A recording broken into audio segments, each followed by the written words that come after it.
many more remote. So hopefully for those who will follow the event remote, the conditions will be good in order to take also part and contribute to this event today. Interpretation is being provided in a number of languages. Hopefully you will have an opportunity to make use of those interpretations in French, English, German, Spanish, Italian and Dutch. And we thank already our interpreters for this. And now I'm extremely honored to call on Commissioner Ylva Johansson, Commissioner for Home Affairs, to open today.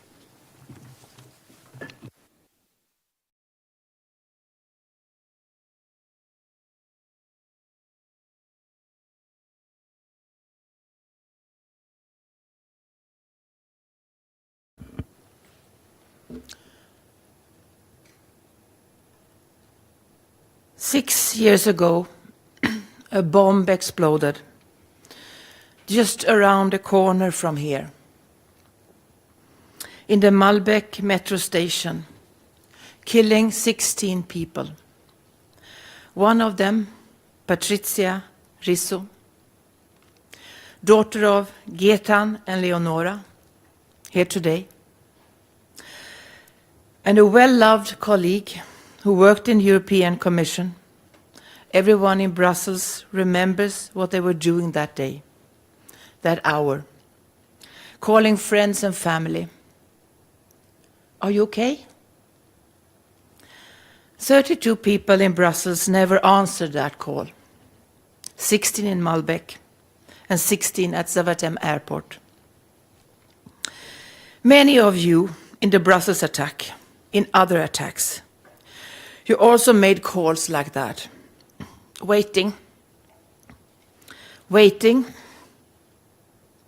with no reply, or in the chaos, false information, hour after hour, growing despair, hope against hope, until the terrible news comes, you have lost someone close to you. Guillermo, you lost your brother, Pablo, who was always kind and helpful to others, killed in the Ramblas attack in Barcelona 5 years ago.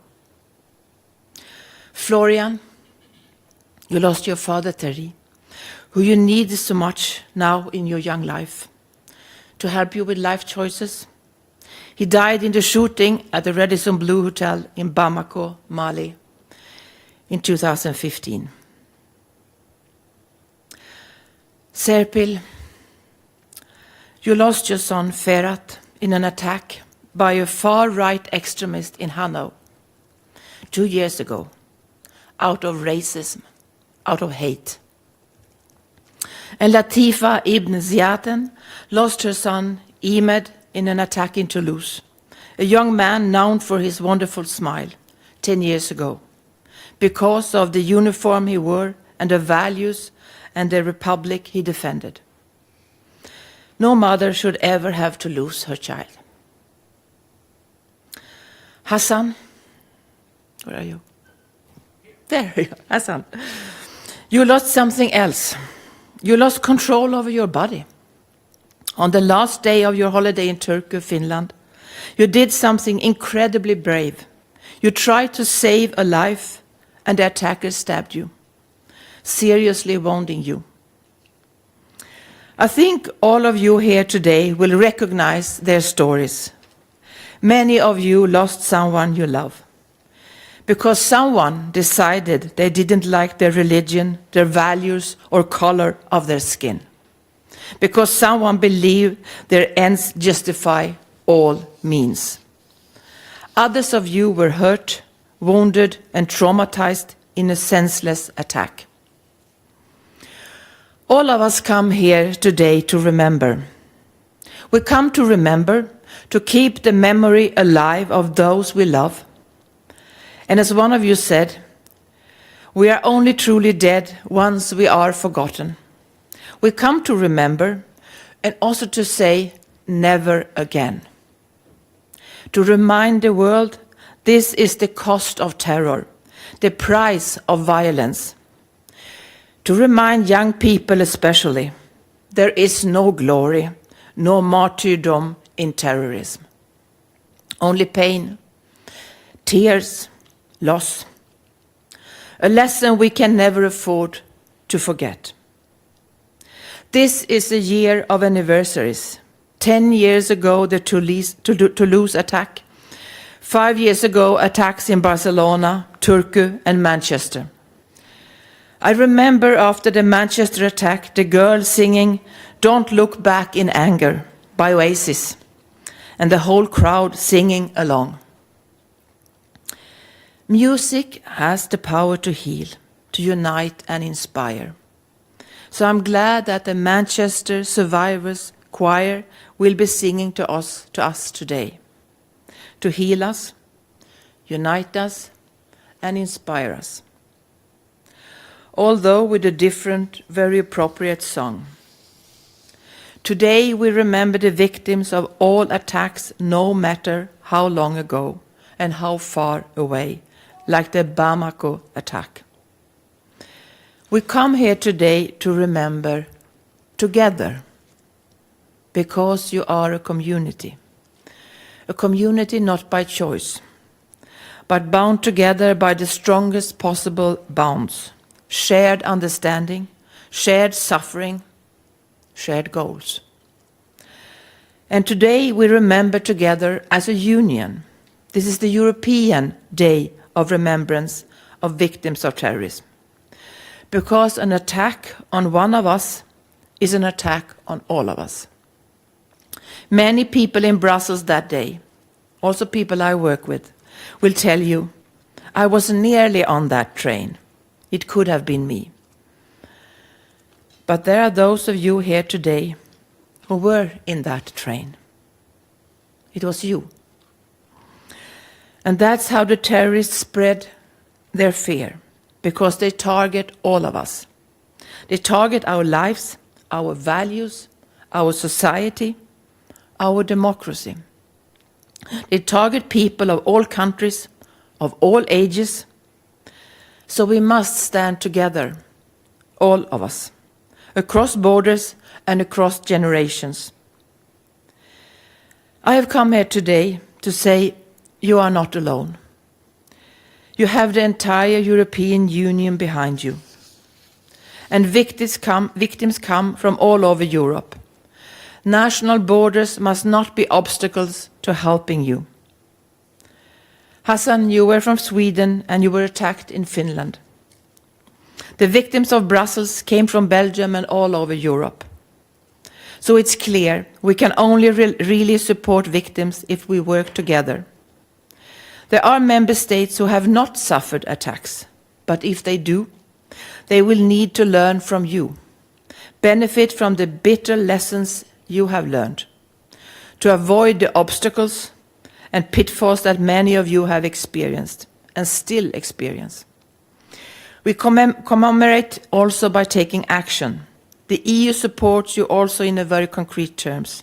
The EU Centre of Expertise for Victims of Terrorism was successfully up and running for 2 years, and we are now looking into how it can be continued. The Centre published the EU Handbook on the Rights of Victims of Terrorism in all EU languages, with information on your rights and practical advice on access to information, support service, protection, privacy, compensation, and how to get trained to support victims. We trained about 1,000 people from all over Europe in victims' rights and needs, people from national authorities and support organizations.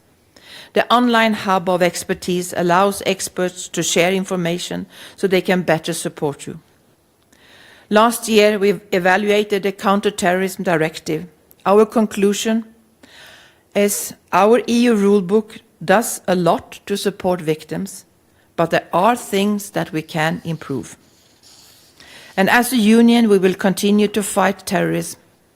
This summer, new EU rules will apply that make it possible to take down terrorist propaganda from the internet all over Europe, to take down manuals to carry out attacks and make bombs, or videos or attacks you have suffered. and we are on our guard against new potential threats and worrying trends. Corona conspiracy theories that have already inspired acts of violence, firebombing journalists, and murder. Terrorist suspects getting younger and younger. Terrorists using video games to spread their message of hate. That's certain is that we need your help. I thank the Victims of Terrorism Working Group of the Radicalization Awareness Network, in particular Anna and Philip, for the important work you are doing.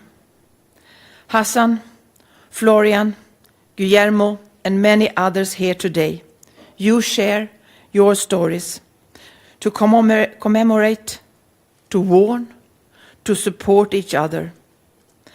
And in this week, when we celebrated the 8th of March, International Women's Day, I return again to Latifa and Serpil, to incredible strong women.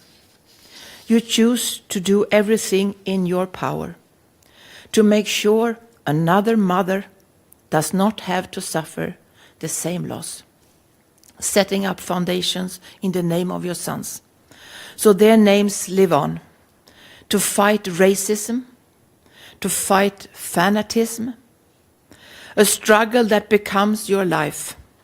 And I want you to know that your struggle is not in vain. When young boys consumed by anger see a mother speak of loss and tolerance and peace, they see their own mothers speak. And it changes their lives and ours.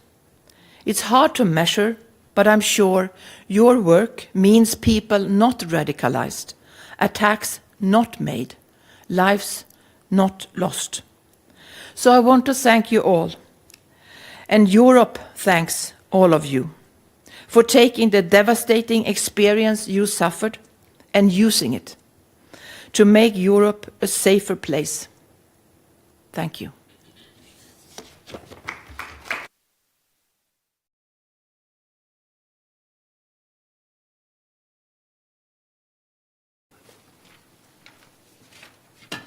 Thank you so much, Commissioner, for your words and opening today's event.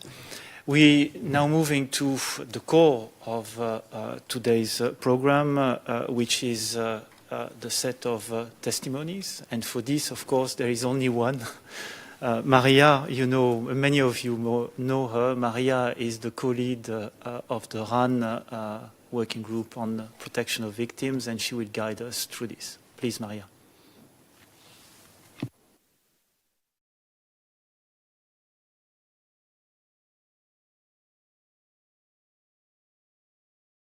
Muchas gracias. El terrorismo no conoce fronteras. Thank you. Terrorism doesn't know borders. We can all become victims of terrorism from one day to the next. And for this reason, this day is very important, and it's important that the European Commission celebrate the 11th of March as the Remembrance Day for all victims of terrorism. Before beginning the panel with victims, I would like to sincerely thank all of the victims who have wished to share their testimony with us today. That's an effort that they make and support that we bring to them, because those attacks that cause so much damage should never happen again. I would like to give you our welcome and our support. I would like to introduce to Miss Latifa Ibn Ziaten. She was born in Tetuan in 1960. As a mother, she educated her daughter and 4 sons in love and respect for the 2 cultures they belong to.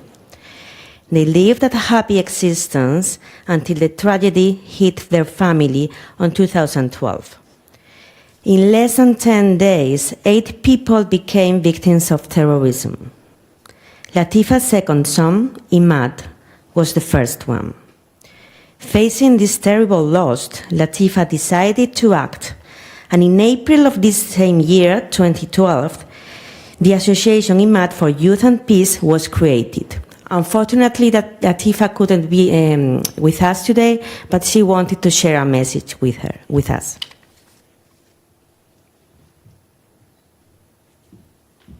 Ce jour-là, je n'oublierai jamais. I'll never forget that day. Imad was the first person to die. In the beginning, nobody thought it was a terrorist attack, but then, when I heard it was a young... D'origine algérien, musulman, il s'est fait radicaliser par son frère, parti en Afghanistan, il est parti partout, etc. Et ça m'a choquée. C'est pas ça l'islam, madame. Parce que l'islam, on ne tue pas les gens. L'islam, c'est une foi, c'est un islam de paix, c'est un islam de tolérance. Ce jour-là, je n'oublierai jamais. Mon visage et mes pieds, ils sont doublés de volume. Tout d'un coup. À la morgue, il souriait, j'ai touché sa main. J'ai dit, mon fils, je ne vais pas crier, je ne vais pas pleurer, je ne veux pas que tu pars avec mon bruit dans vos oreilles. Mais je vais faire ce qu'il faut, je te promets. Et c'est comme ça que je suis sortie de cette morgue, très déterminée. Et c'est comme ça que j'ai créé cette association pour cette souffrance que j'ai vécue, parce que je voulais rendre hommage chaque année. J'ai dit, mon Dieu, si vous avez une porte, ouvre-la maintenant, parce que je suis seule. Et je voulais aller au gymnase où il est tombé mon fils. Et je suis partie, je me suis trouvée dans ce quartier du Zizar. Pourquoi et comment, je ne sais pas. Et je tombais sur un groupe de jeunes, des gens qui étaient livrés à eux-mêmes, et j'ai demandé, s'il vous plaît, savez-vous où il habite Mohamed Marrah? Une fois, 2 fois. Et un jeune homme qui se met à rire et il me dit, mais madame, Mohamed Marrah, c'est un martyr, c'est un héros de l'islam. Il a mis la France à genoux. Et moi, j'ai gardé mon calme parce que je voyais leur visage. Je dis, si je me présente, peut-être ils vont me tuer. Et je dis, après tout, s'il faut mourir là, qu'est-ce que j'ai à perdre? J'ai plus rien. J'ai perdu le plus cher de cher. Alors s'il faut mourir pour chercher l'assassin de mon fils, je suis prête. Et pendant de ces jeunes, c'était le contraire. Ils m'ont cerclé. Ils m'ont dit, qui êtes-vous, madame? J'ai dit, je suis la mère de Ahmed, le premier soldat qui a tué Mera. Ils se sont regardés. Il y en a un qui a retiré le casquette, je me rappelle. L'autre, il a mis les cigarettes derrière. Et je suis désolée, madame. Je suis vraiment navrée, madame. Je suis désolée. Mais ce qu'on entend ici, c'est... Ils disent, Mera, c'est un martyr. Tout le monde, ils le disent. Je dis, mon fils, c'est pas un martyr, c'est un assassin. Il a tué 7 victimes gratuitement. Regardez, madame, on habite. Regardez ce quartier fermé. La République, qui nous a oubliés, madame. Et là, j'ai dit, vous savez, j'ai fondé une association et je ne savais pas du tout. Je croyais juste pour rendre hommage. Mais je pense que vous m'avez ouvert les yeux. Vous êtes l'origine de ma souffrance. Mais moi, je vous tends la main. Je vous promets. Et c'est comme ça que c'est parti. Depuis jusqu'à aujourd'hui,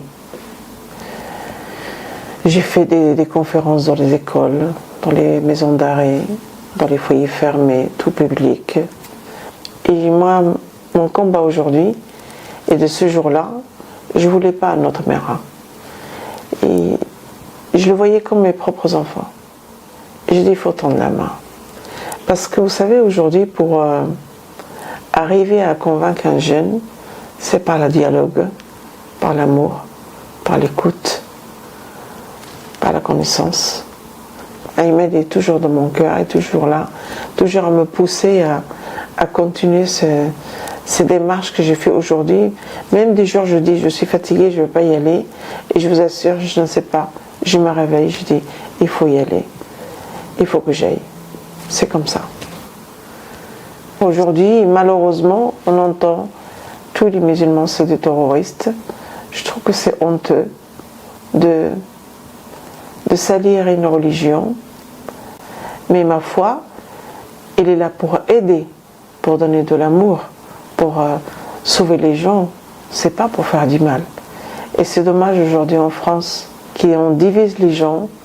Et quel dommage, parce que la France, c'est pas ça. La France est un pays de tolérance, un pays d'ouverture, un pays de droit, un pays d'égalité, un pays d'accueil. Moi, grâce à la France que il m'a construit, c'est pour ça que j'appelle la France c'est mon père et le Maroc c'est ma mère, parce que je suis née au Maroc, c'est ma racine, mais je me suis construit en France. J'aime ce pays. Aujourd'hui, lui m'a tendu la main, il m'a aidé. Aujourd'hui, c'est mon tour. C'est mon tour d'aider. Ce que je veux réaliser, c'est de voir tous ces jeunes joyeux, qu'ils ont l'espoir. Parce que si on perd l'espoir, si on ne démarre pas son moteur, personne ne démarre à notre place. Chaque jeune, il a ses qualités, et des fois, ces qualités, il ne les voit pas. Et c'est pour ça que je dis, démarre ton moteur, jeune homme, et tu verras. Tu vas avoir plein de choses qui vont être en toi, que tu vas découvrir toi-même, et que tu vas avancer. Alors ne lâchez rien. Moi, je vois mon fils grandir à travers l'association. Je suis joyeuse de faire partager à ces jeunes, de les faire sortir de la France, de voir ce qui se passe ailleurs. C'est l'avenir, cette jeunesse. Si on ne fait rien à ces jeunes, si on ne donne pas la chance, si on ne les écoute pas, si on ne les aime pas, s'il n'y a pas de modèle dans la société, qu'est-ce qu'on va laisser à ces jeunes? Parce que le monde, qu'est-ce qui le fait mal? C'est nous. Pour améliorer le monde, c'est à nous. Améliorer le monde, nous, pour laisser à nos jeunes un monde meilleur.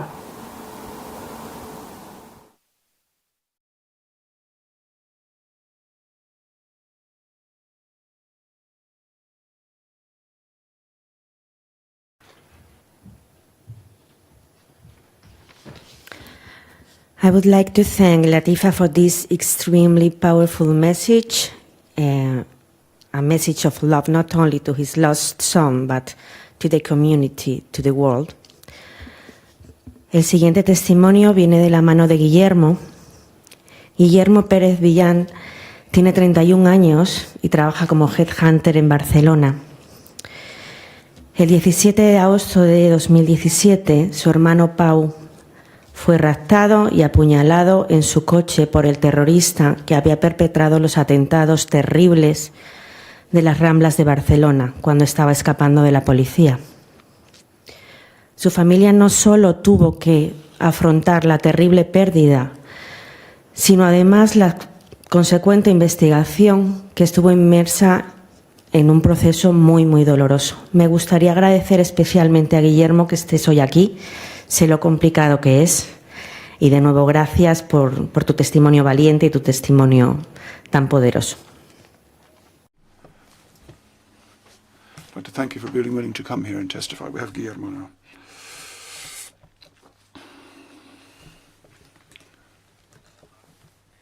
Good morning. I'll continue in Spanish to try to express the way things have been since the terrorist attacks in August of 2017 in Barcelona. First of all, I'd like to thank all of you for having come here today and for listening to us. All those participants, all those who have faced a similar type of situation. I'd like to thank the European Commission and I'd like to thank RAN as well. We're just a small family. There were 4 of us. My brother was 8 years older than me. I was 26 at the time and he was 34. Now, prior to that, they lived about 40 kilometers from Barcelona. I was living in the city itself. I remember that on the 17th of August of that year, I was working in the company that I was working for at the time, and at 5:45 in the evening, there was a bit of commotion, and on the news we had heard that there had been a terrorist attack and a major event in Las Ramblas, which is a major thoroughfare you probably know in Barcelona. There are a lot of people there, there's a lot of tourism, and I remember that there was a bit of panic in our office. We didn't really know what to do because we were working pretty close to the zone of Las Ramblas. My parents lived outside of the city, and of course they got in touch with me to ask me if everything was okay, if anything had happened, if we were okay. And I said I was fine. However, as time moved on, 6:15, my brother was an engineer, and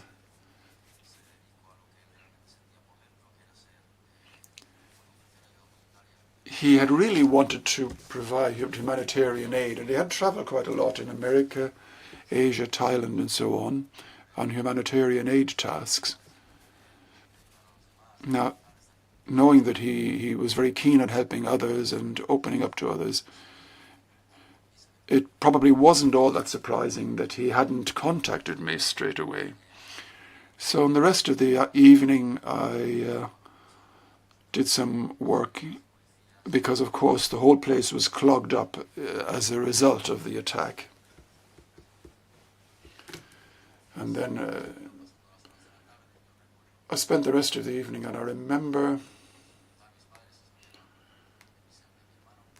I asked my parents if they'd heard anything from my brother, and they hadn't heard anything, but they said, okay, he'll probably be out having fun or on the beach or with friends, you know the way he is. So don't worry, we said. And then time moved on. It was 8 or 9 p.m. in the evening, and then obviously there was an ongoing developing story in the news about the terrorist attack, and we were told that in the university zone, about 13 kilometers from the attack, somebody had attacked a young person in a car. And it was a bit surprising that my brother hadn't said anything. And then we discovered that 6:30 or so he wasn't answering the phone, and the phone had been turned off. So I remember that my parents and I got down to trying to contact the various hospitals, and we began to imagine what might have happened. We didn't have any certainty as to what had actually happened. And then despair gradually took over, because subconsciously your body knows that something bad has happened. Now, I was very close to my brother despite the 8-year age difference. We always got on very well. As time went on, I remember we got a call from the Mossos, the Catalan police, basically, asking whether we had a white Ford Focus with a particular number plate. And the number plate coincided with everything except for the last number on the number plate. So they obviously wanted to avoid too much panic, but since we said that the number plate didn't tally precisely with what they told us, we thought things would have been okay. We assumed that my brother had maybe left the city, had gone to see somebody. He knew a lot of people in the international community, the NGOs and so on. So time went on.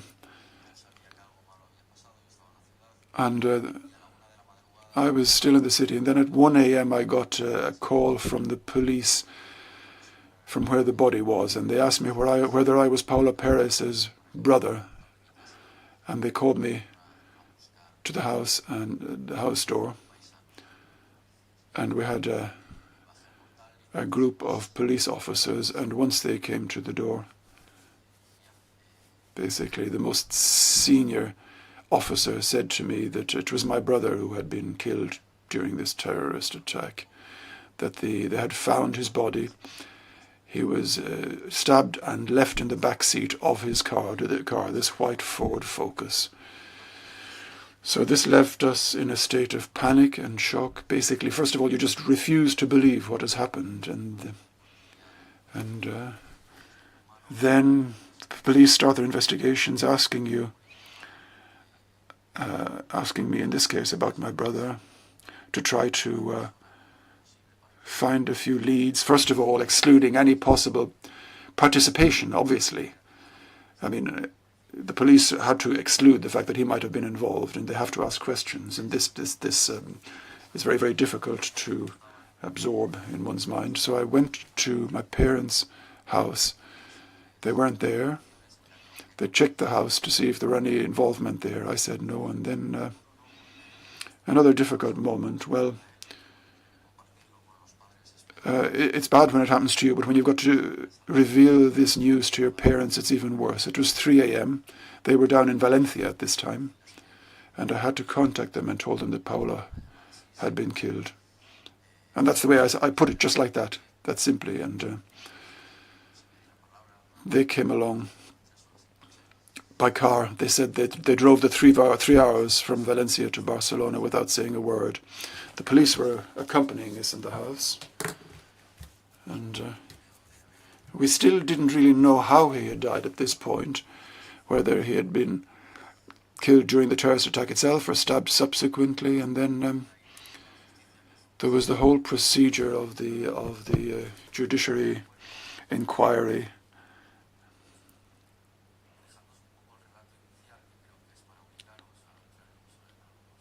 Now, moving away from the actual recounting of events, I would say this now. One key moment for me, which I will never forget, is that there were 4 of us together. I remember us together behind a screen where there was the body of my brother, and he had the same smile on his face. And that's a moment when you have mixed emotions. You have to take leave. You're feeling of panic, fear, terror. You feel broken inside.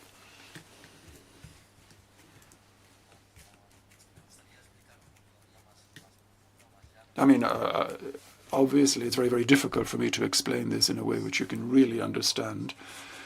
Natural death is something which one accepts, which happens all the time, but when you've got a traumatic and sudden death of this type, a lot of other emotions come into play. Whether it be your son, your father, your brother, somebody close to you. When you hear it on the television, it's one thing, but when it hits you directly, you realize how precious life is, basically. So, having seen my brother with this expression on his face, not being able to say goodbye to him, well, it was a very emotional moment. And I also remember, obviously everything was subject to the confidentiality of investigation and so on. So we had a very, very empathic investigating judge who was very understanding. And he said, "Don't worry, I will basically tell you everything following the autopsy and tell you how your son died." So basically they told us that subsequently he died rapidly. He was stabbed. The knife had hit the aorta. When he had attempted to unblock the telephone to call somebody, and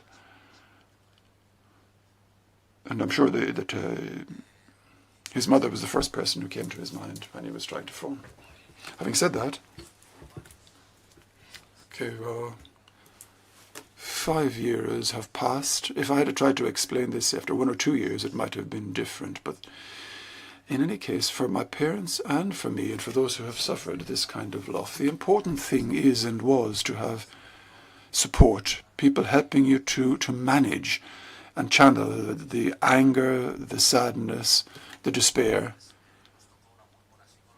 We came across from the Interior Ministry. We were put in touch with a very, very experienced psychologist who specialized in this kind of case. And we're very, very grateful to her for having helped us through this difficult period. She helped us to manage this kind of pain. Because when things like this happen, and as I said, you end up feeling broken inside, and you just lose, you become totally apathetic to everything. Your work, your friends, everything. You just lose interest in all of these.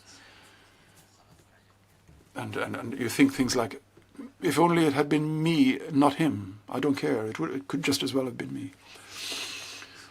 So that's a whole process.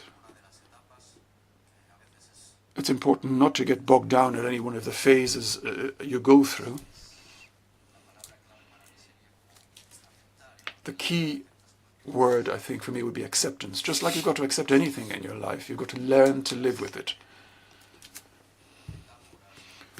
So one of the metaphors or expressions which I was impressed by is that everybody has a backpack. Everybody carries something through life with them, a backpack, if you like, from birth to death. And in my case, I've got my hobbies. Well, when something like this happens, it affects you. And it could be in this room, it could be in the metro. Whenever you see somebody with a backpack, you think about what could happen. So this mistrust, the possible danger in any situation in life, any kind of situation which triggers a memory, can give rise to an internal anxiety which is difficult to deal with. Now this kind of scenario narrows down over time, but it never disappears completely. So that's the kind of backpack you're carrying through life, your family, your friends, your partner, and so on. So this becomes part of your life. Another important aspect for those who suffer this kind of act is seeking support from others who have gone through a similar situation, other victims, to feel less alone, and to be able to listen and to be able to determine from the other person whether what's happening to you is normal, because you go through so many emotional phases in your life that being able to talk to somebody else who may be going through something similar allows you to connect with them. It's as simple as that. And so you feel this link, this bond with them, because you share this experience. So what else can I tell you? As time has passed, as I was saying, you have this apathy. Then people tend to help you, of course, but you go through this period of apathy where nothing matters. It's very, very difficult, obviously, to put yourself in somebody else's shoes. But nevertheless, I'm grateful to everybody who helped me and who helped us. And then after about a year, you begin to do activities, or you go out with friends. You feel strange. You don't have the same mood. You're not on the same wavelength as others. But then you begin to accept that state of affairs. And since then, everything I've been able to explain, to assist, and so on. I'm not an expert. I don't know much about legislation, the bureaucratic side of things, but we did receive a lot of assistance in Spain. And I think it's important to have a support network in Europe as well for that kind of thing. Hopefully it will not happen again, but all I can offer to others is this testimony and offer help. It's important to feel listened to and to feel that you have somebody there to assist you. I think it's important to put yourself in the hands of experts. Just like if you break your ankle playing football, for example, to recover there, you have to put yourself in the hands of experts. The same applies to your head when you suffer a trauma of this type, which shakes up the way you interpret life and shakes up the balance you may have had in your life.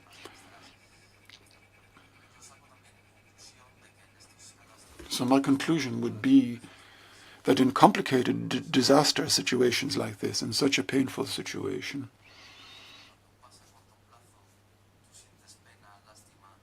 you feel pain, despair, you cry, you have a lot of memories. As time passes, whether it be your brother, your son, you do miss them, of course. But in the long run, you miss the person who's no longer there. You realize how much life has to offer. He was 34 years of age. He had a lot of life ahead of him, no doubt. And from that point of view, that's the way you really miss the person who's no longer there. So it's good to have commemorative acts of this type at institutional level. That's important as well. But it's also important to have this internal symbol, this connection with the person who is no longer there. To have this connection. Especially if it's a person who you are very close to, and obviously you never want to fully say goodbye. I remember being on the beach in Spain, and then suddenly my brother's face comes into my mind. So that's my testimony. That's the course I've gone through. The intensity of the first few years is different to now, of course, over time. I suppose it does depend on one's personality too, but human resilience, I think, is innate in every one of us to some extent or other.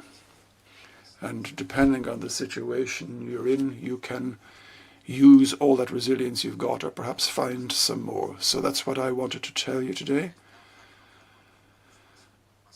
There's always hope, I think. And as I said, then the best thing is to be able to go out there and assist others to be able to show empathy with them. I think that's the most important thing. And I think I leave it there. And many thanks for being here, for listening to me, and keep it up.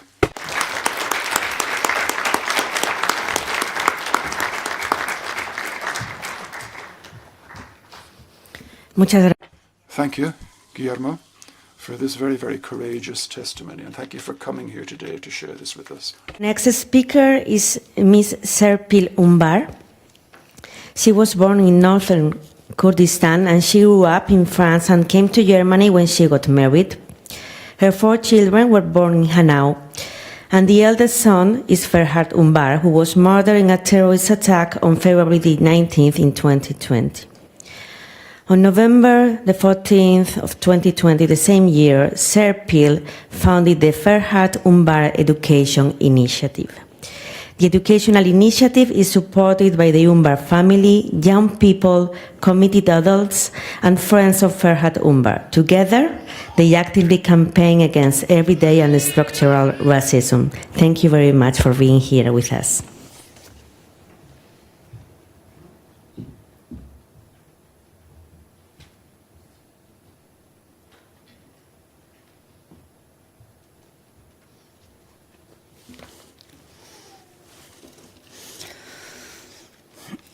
Sehr geehrte Damen.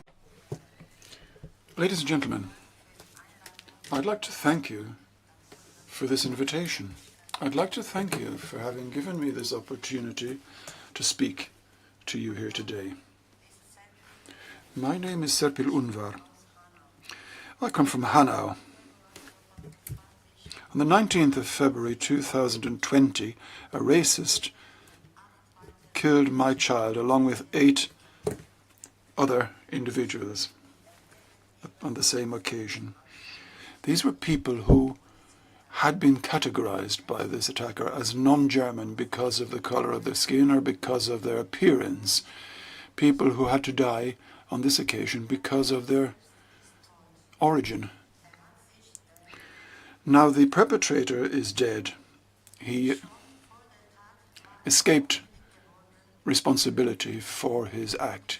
He had already been noticed by the authorities prior to this. He had written letters, he had spread racist theories in the internet, but nobody stopped him or investigated him, and yet he possessed weapons quite legally.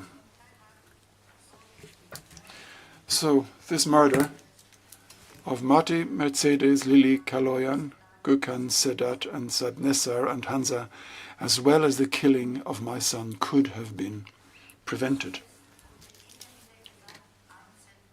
Up to now, people always talked about individual perpetrators. Nobody has assumed responsibility. There are gaps and shortcomings in the German legislation, and there is a lot of ignorance in society, which paves the way for many racist individual perpetrators. Racist attacks have not stopped, which means that there is a systemic problem which now does finally have to be dealt with. A few months after this killing, we discovered that more than half of the police officers who had stormed the house of the perpetrator were involved in a scandal with a right-wing group, which means that many of them may have the same kind of mindset as the perpetrator. Now, is this a one-off, as is often claimed? My son was shot dead on the night of this act. He had attempted to hide behind a piece of furniture. He attempted to make a call with his mobile phone, but he did not have the time to do so. He lay seriously injured on the ground, and when the police turned up, nobody moved to take care of him. Quite the opposite. One of the police officers walked across by him and didn't even look at him. He was not cared for. No first aid was provided. And to this very day, I still do not know precisely how my son died. The authorities do not reply to my questions. They do not provide an explanation, and they are not investigating thoroughly either. Nobody is telling us precisely what the course of events was on that evening.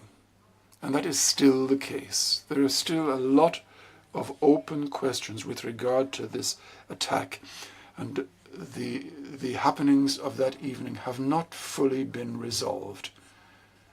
And even after that, we were treated as second-class citizens.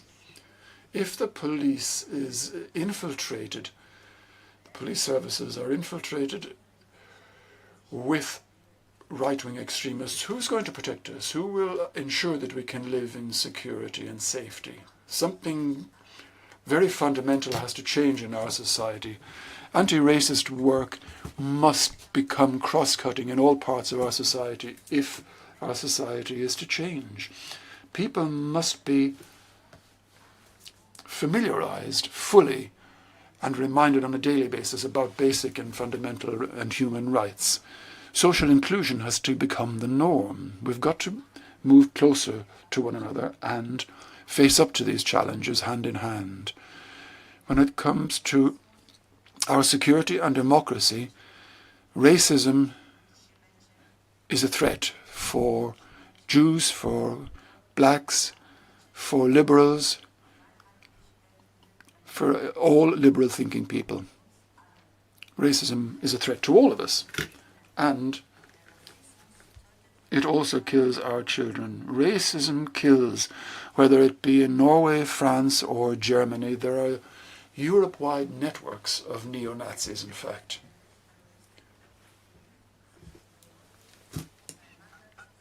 And this means that these terrorists are able to link up and create networks for their own ideology. We've got to create our own networks for basic rights and humanism and freedom. In other words, a Europe-wide network of democracy. Something which supports and secures all of us and indeed protects our children. The time for silence has passed. I can no longer remain silent. I am still angry, and I have the right to be angry. This is why I will not recognize any limits. I do not want my anger to be mixed with hatred. I want to fight for a better future. We do not want to hate Germany. We want to fight so that our lives in Germany can change.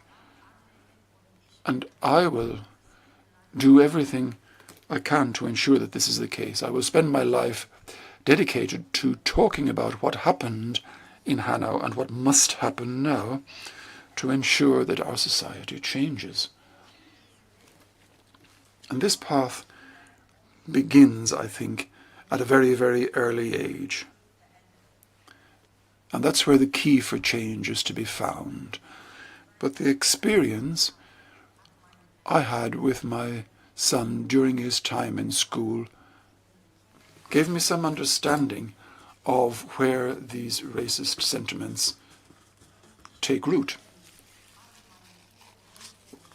So I sometimes wonder whether my children should have less respect or fewer opportunities because they're Kurdish. No, that cannot be the case. My children have the same rights and the same opportunities and should have as all other children. A correct and proper education is important for children to be able to unfold their full potential. Teachers must use their influence in an appropriate way, therefore, and motivate children rather than taking the motivation away from them. For this reason, it's very important to consider schools as a secure zone where children are protected and not, in any case, discriminated against. We want to motivate children who experience racism to stand up against it. We want to contribute to children understanding in the future that Germany belongs to them as well, and that it's their country too. The future is in our hands. Only together can we be strong. It's a long path, but I'm willing to go down that path together with young people. Because this was Ferhat's path as well. Ferhat dreamed of a better and more just future, and he was a victim of racism himself. Our future is to be seen in the young generation, and I am convinced that nobody is born racist. Racism is something which is not genetically inherited. Racism is learned. And that's why the educational system is so crucial, to ensure that our whole system and society can be transformed in a positive way. This is why on the 14th of November, the 24th birthday of my son, I set up this foundation, Education Foundation for Ferhat Unvar. I wanted to do this on behalf of my son, and symbolically I began our work on that particular day, our aim being, through our work, to exercise a positive influence in the schools. For this reason, we need targeted educational work. Since the 14th of November, then, we've been working very, very hard, and we have been carrying out workshops all over Germany. The aim being anti-racist work in schools, but also a certain amount of awareness raising. We want to assist teachers in becoming more sensitive to the intercultural aspect of education, whereby they should take every single child seriously and never differentiate between German children and other children. They shouldn't consider our children to be outsiders in any way, but as full part of our society, and to promote their potential. That's our aim. Only in this way can we ensure that something changes. It's not enough to listen to the nice speeches of politicians, and empty promises don't really do much either. If we really want something to change, then we're going to have to become active. If something is genuinely to change, we've got to see the consequences of this change. The European Union is also made up of many different countries and cultures. German society is already a society of many different cultures. European society always has been. That's the underlying idea behind its foundation. So, irrespective of provenance, religion, or skin color, this has to be seen. The same applies to Ukraine. There's a kind of terror going on in Ukraine affecting women and children as well. In a war, there are only losers, and once again, people are suffering. So I've got to ask all of you, do you want to change something in our society? Do you genuinely want to change something? I've decided to make this my task and indeed my duty to bring people together, and I've been working on this on a daily basis. If we can succeed in creating a network and providing mutual strength to combat the problem of racism together, then we have the chance of achieving a safer and more secure future. So my expectations from you and from the EU is that you will support this path and go down this path with us.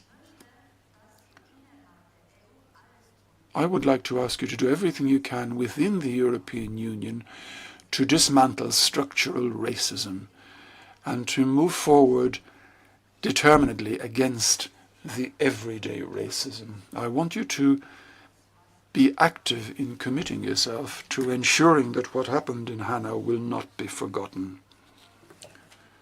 In 2015, on his Facebook side, Verhart wrote, "We're only dead when we're not forgotten. As long as we're not forgotten, we continue to live." Let's always remember that. Thank you.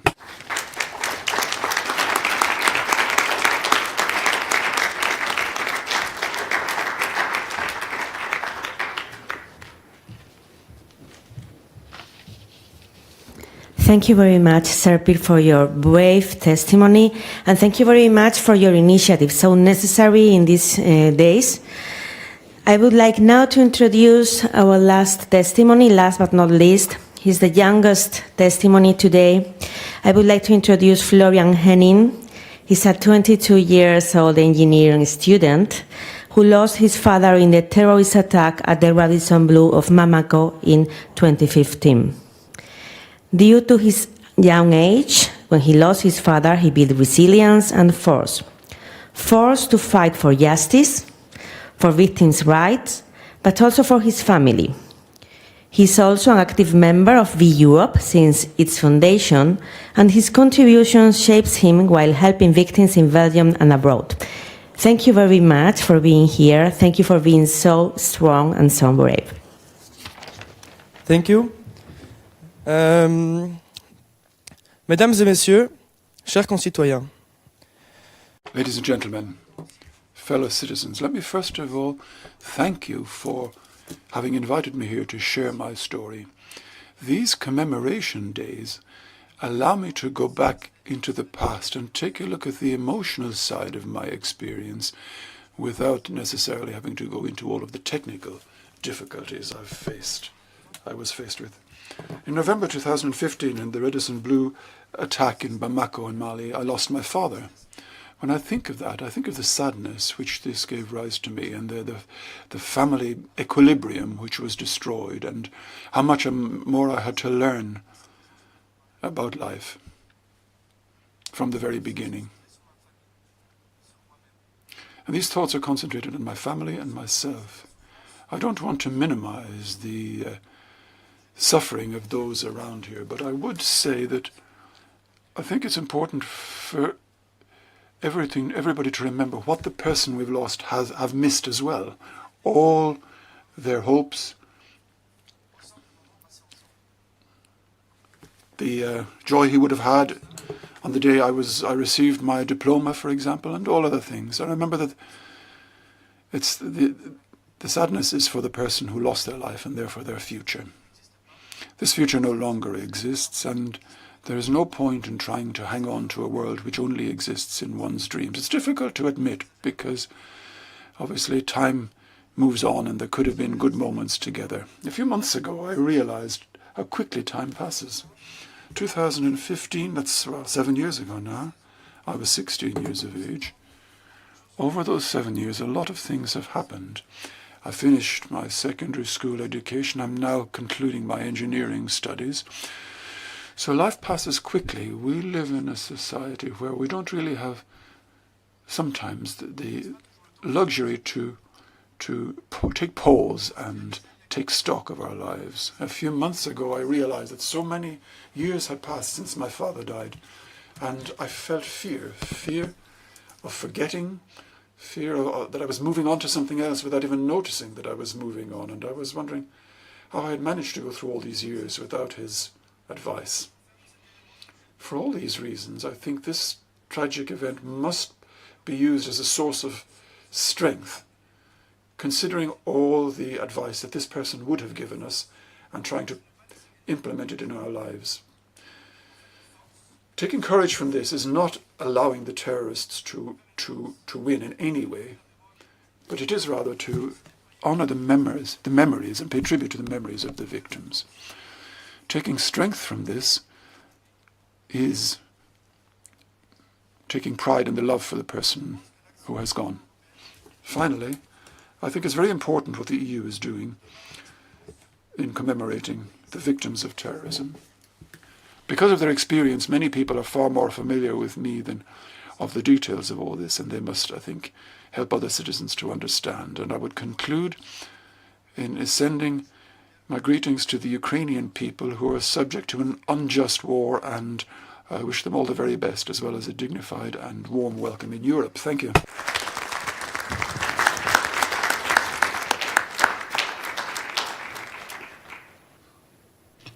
We thank you very much, Latifa, Guillermo, Serpil, and Florian for this. 4 very different stories, one common, very strong message of generosity and strength, and 4 very different and substantial contributions to society. Thank you for this.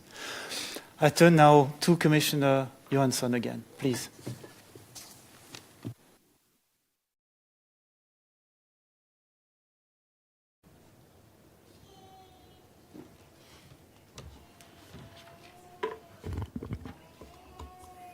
Thank you for the testimonies. I would like now to invite you all to stand up for a minute of silence in honor of the victims of the terrorist attacks.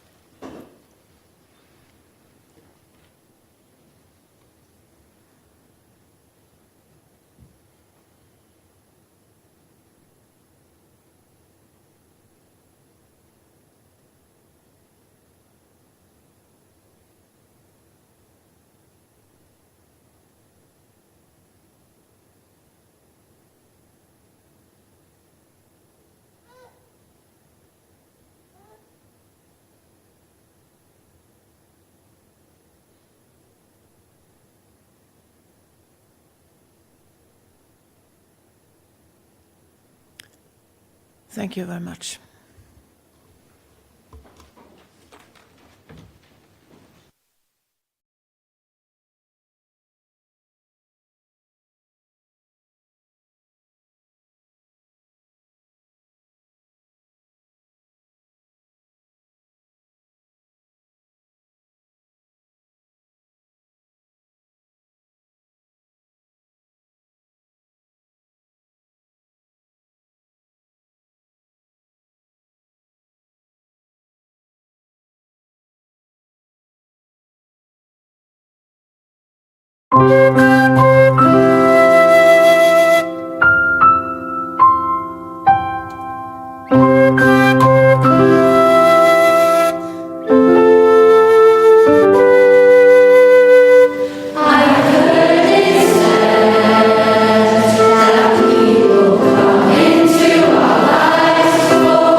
Something we must learn, and we are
We thank the Manchester Survivors Corps for this very moving piece. We will now have a few contributions from the policy and political angle as well. We will start with the French Minister of Justice, who's currently holding the presidency of the Council of the European Union, Monsieur Éric Dupond-Moretti, who will address us through a video message. Thank you.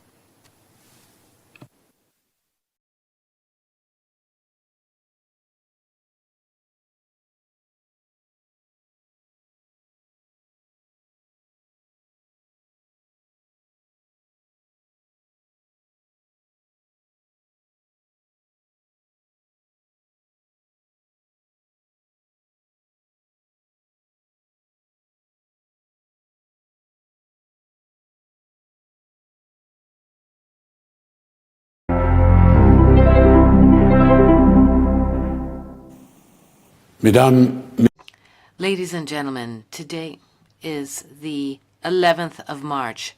The 11th of March 2004, the Madrid station was attacked. 200 died and more than 1,900 were injured. This was one of the most brutal terrorist attacks in Europe. After that, there have been many other tragedies. Brussels, the Jewish Museum, the Malbec Station, the airport, Liège, Barcelona, Cambrils, Paris, Toulouse, Montalban, Nice, Strasbourg, Burgas in Bulgaria, Munich, Berlin, Hanau in Germany, Utrecht, Copenhagen. We think about those young people. On the 13th of November 2015 in Paris, we're enjoying life, freedom, before being mowed down in a theater, in a cafe, at the Stade de France. We think about the faithful in Halsusan in Germany, practicing their faith, they were killed on the day of Yom Kippur. We think about the student, the restaurateur who was killed on the 2nd of November 2020 in Vienna near the opera and the Grand Synagogue in the historic center of the Austrian capital. I can't name them all, but the sadness is immense. All European countries are involved, regardless of the ideology that underpins these attacks. These attacks lead to fear and desolation. At each turn, we've been frozen with fear, taken over by rage because of these lost lives. And we try to reason. We see that terrorism aims to discredit the values which we believe in, to break solidarity, to do away with fraternity, to distance people by sowing fear, hatred, and insecurity. We do not accept that. On this particular day, we honor the memory of persons who lost their lives because of their faith to God. We express our support to those who have been physically and spiritually hurt during these terrorist attacks. We also affirm with great force our attachment to solidarity, freedom, and humanity. These are the core of the European Union. It is these values that have helped us to keep our head high when we've been hit. It's those values that make us stronger around Europe. When there's blind violence, it's the values that allow us to give victims all the help that they need.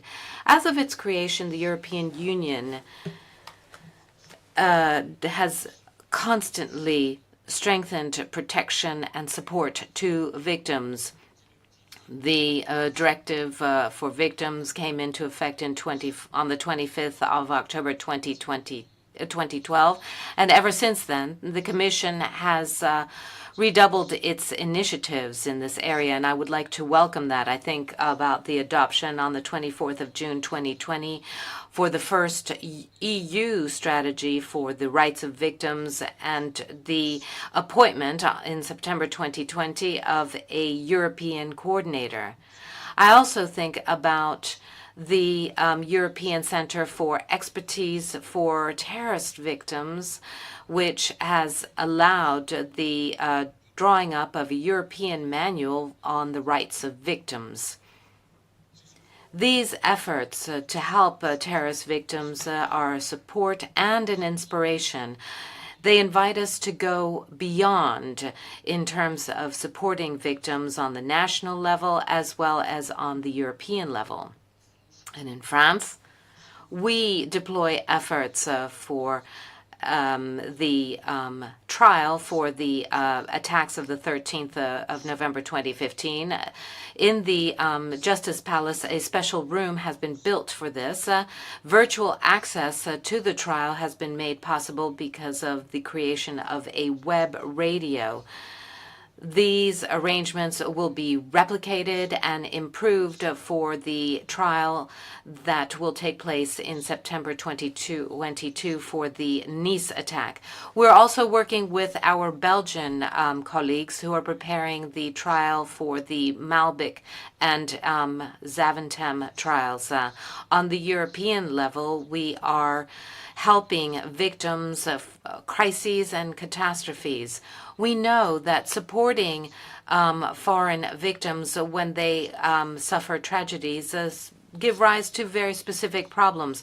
You have to identify the victims, assure the right to compensation or information to the victims at all stages of the judicial proceedings. But progress still needs to be made. And this is the reason why the French presidency of the European Union Council proposes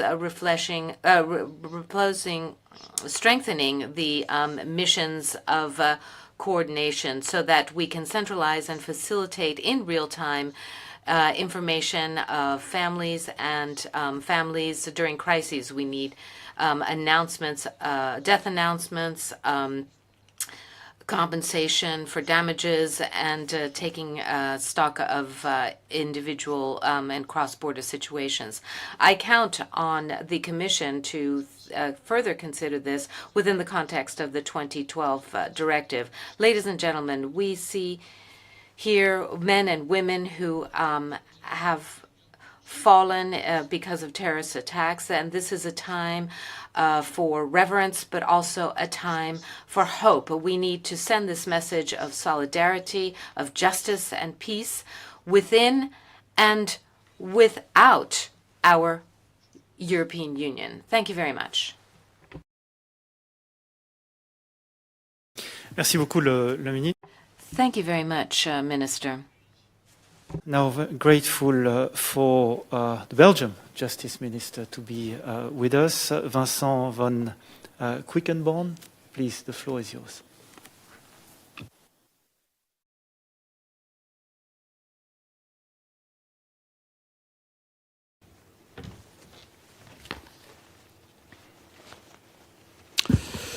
Madam Commissioner, Mr. Chair, Mr. Salmi, ladies and gentlemen, dear survivors, dear victims, we've gathered here today for an important moment, a day of remembrance, a day that reaffirms that we are united in our grief. Whether it was in Madrid, in London, Victoria Island, Paris, Brussels, Toulouse, Barcelona, Bamako, Hanau. We've lost fellow citizens to terror, loved ones, friends and family members, and survivors have been scarred for life. We are united in remembrance, but we are also united in our response to these cowardly acts of terrorism. And it is clear what that response has to be. to terrorism that seeks to destabilize our Western democracy, to undermine our way of life. This has all been well put in the book of Mohammed el-Bashiri. Mohammed is from Molenbeek, a municipality not far away from here, a place that unfortunately doesn't sound unfamiliar when it comes to terrorism. Yet the people of Molenbeek share our grief. Mohammed lost his wife, Lubna, in the attacks on the subway in Brussels in 2016. And he wrote a book about this terrible loss. In this book he says, "In the tribulations I'm going through, I feel more like a jihadist than the greatest warrior. I am a jihadist of love. Don't ask me to hate, I would rather die." Mohammed shows us that we should never let our hearts and minds be clouded by fear or by hate. Nicolas Hénin is a French journalist who was kidnapped by ISIS in 2013, and he experienced the atrocities firsthand. He said of ISIS that they fear more our unity than our bombs. Ladies and gentlemen, these are the voices of hope. These are voices that inspire us. Voices that show us that the terrorists have never and will never achieve their goals. We will not allow them to sow division, to turn our backs on our European democratic values despite the suffering that they have caused. The 22nd of March 2016 was a horrendous day for every Belgian, for every citizen. A day that taught us a lot about how to deal with radicalization in our own communities, about the dangers of extremist ideologies. It taught us that the fight against terrorism begins with the fight for an inclusive society, where education and integration are the best tools to disarm hate. Whether that hate comes from jihadism or from political extremism, from the left or the right. It has taught us that our laws and government services were ill-equipped to deal with the needs of victims and survivors. And over the past year, I've had the opportunity to speak with many of them about their pain, about their suffering, but also about their resilience, about their pride, about their conviction, and it has left a deep impression on me. I look forward to the testimony of Marie van Horik of V Europe, a victim organization. In working with them and others, our government, the Belgian government, has developed a more personal and compassionate way to support these survivors. But above all, it has taught us that we are united with our European brethren across the continent. An attack against one of our citizens is an attack against all of us. We stand shoulder to shoulder in defiance of hate, against those who use violence to attack our freedom, against those who bring terror and darkness where democracy shines its light. And in these difficult times, we see that democracy and freedom are not only under threat from terrorists, that once again, innocent civilians are suffering, and that the 70 years of peace and prosperity that the European project has brought us should never be taken for granted. The testimonies of our Ukrainian brothers and sisters are heart-wrenching. All across Europe, people are opening their homes to help the refugees.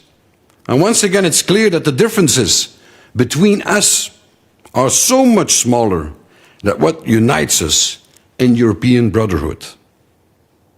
And as our heads of state meet in Versailles, in the country of Éric Dupond-Moretti, I'm confident that this will inspire them to take decisive action in the defense of freedom.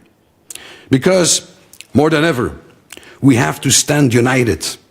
United as Europe. United in our values. United in our respect for human life. For freedom. Freedom to be who you want to be. And united in our conviction that violence is never the answer. Thank you.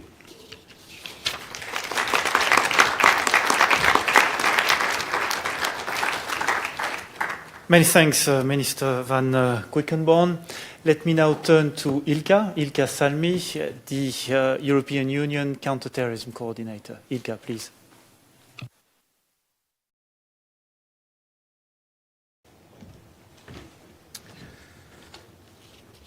Victims of terrorism, ladies and gentlemen, Commissioner, Minister, I'm really honored to be here today with you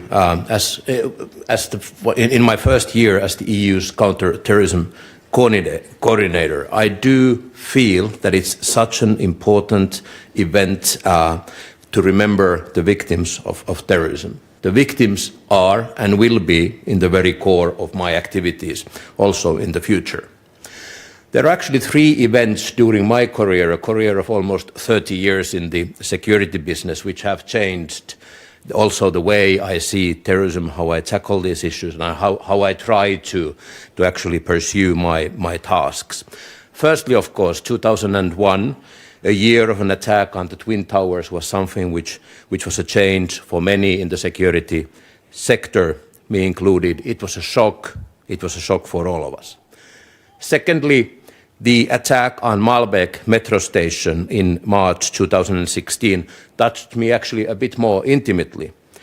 At the time, I was working as the Commission's security director and located physically very next to the metro station. The memories of the direct aftermath of this attack are still very vivid. I remember those who lost their lives and who were injured. I remember the voices of the Commission's security guards, who actually were among the first responders to the site to provide assistance and help. And finally, I remember the stupor, the urgency to act, and the uncertainty of the following hours. And I can add, I also felt the insufficiency professionally. Among those victims, there were people of all origins, all beliefs, all opinions. Some were born here, others were migrants who had come here in search of brighter perspectives. Some were here to work, others for tourism. They probably felt safe in this city in which plurality is deeply cherished by expats like me. And thirdly, I would like to add, on the 18th of August 2017, I received lots of text messages. I was traveling in the United States. Lots of text messages asking that, are we okay? Do we know about this or that person? And I had no clue what we were talking about. For someone who was born, raised, and studied in the city of Turku, Finland, it was really an emotional moment to understand that such a remote corner of Europe could be actually attacked by a terrorist. In the last 20 years, too many persons were victims of terrorist attacks in the EU member states and outside. Some of you are here in this room today. I'm very humble in front of your loss. After each attack, it is hard to imagine how to raise back from pain. While listening to the testimonies of today, I admire the driving force that emanates from them. The way victims of terrorism have reacted despite extreme suffering and cruelly indiscriminate acts of injustice is striking. You have chosen wisdom over resentment. You have contributed to building bridges among communities. You have found the energy to act to prevent that your pain would be inflicted to others. You have led by example to build more conscious, tolerant, responsible societies. I have most respect for your courage and your resilience. Your strength, your creative power is an inspiration to all of us.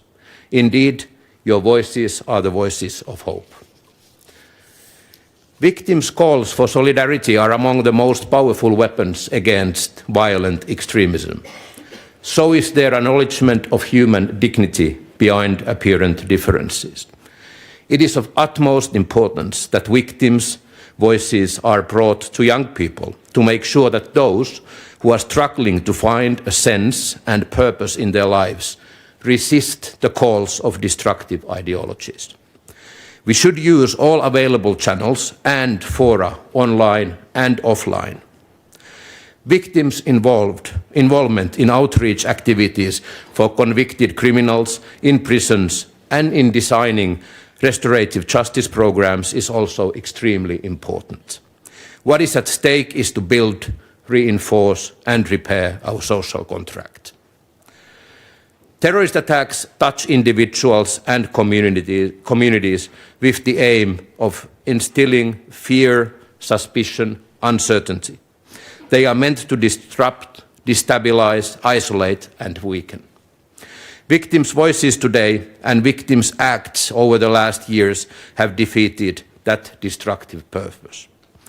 I'm committed to mirror your determination to fight against terrorism, with my determination to ensure that all victims, including in cross-border cases, find the appropriate assistance and support financially, psychologically, judicially, in the aftermath of the attack and afterwards in the long run.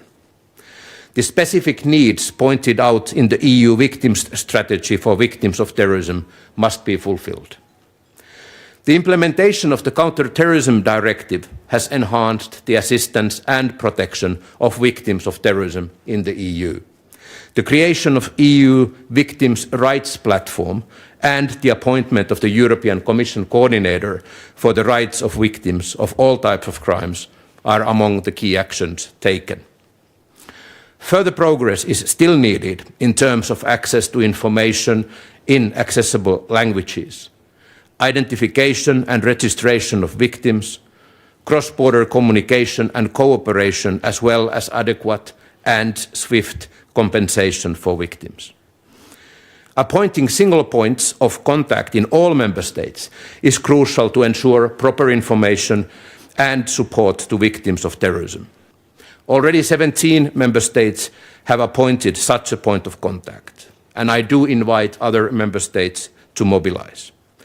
I also encourage all member states to set up urgency compensation schemes like the ones in Spain, Germany and France. Administrative and financial difficulties should not be added to the grief of victims of terrorism.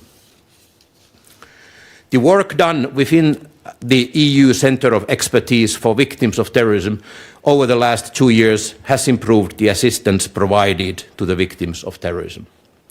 The issuance of practical guidelines on the rights of victims of terrorism in all 26 EU languages and the training of around 1,000 persons from national authorities and victims support organisations in 2021 was a great step forward.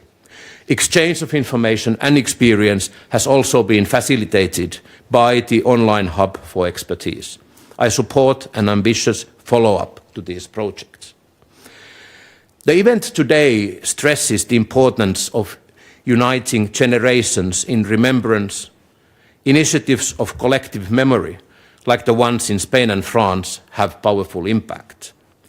Such projects facilitate documentation and research. Their outreach and educational activities based upon victims' testimonies are extremely important. They contribute to the consolidating social cohesion and democratic resistance. It is indispensable to create safe spaces where people of all ages and backgrounds can meet, share their experience and engage in enlightened debate. Mutual understanding increases solidarity, resilience and security. Islamist extremism remains the main threat in our region. Daesh's legacy is still active in Syria. Jihad movements have increased in Africa. Taliban ideology might inspire others.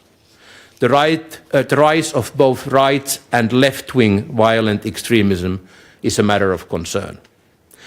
During the pandemic, online hate speech has multiplied, including despicable expressions of anti-Semitism and anti-Islam. Divisive and polarizing content on social media are amplified by algorithms. Young minds are increasingly exposed to risks of online radicalization. Disinformation and conspiracy theories have flourished, in some cases funded by foreign states, with growing and sometimes impressively violent expressions of distrust towards public institutions. We must remember that history is made of countless examples of madness that propaganda can lead to.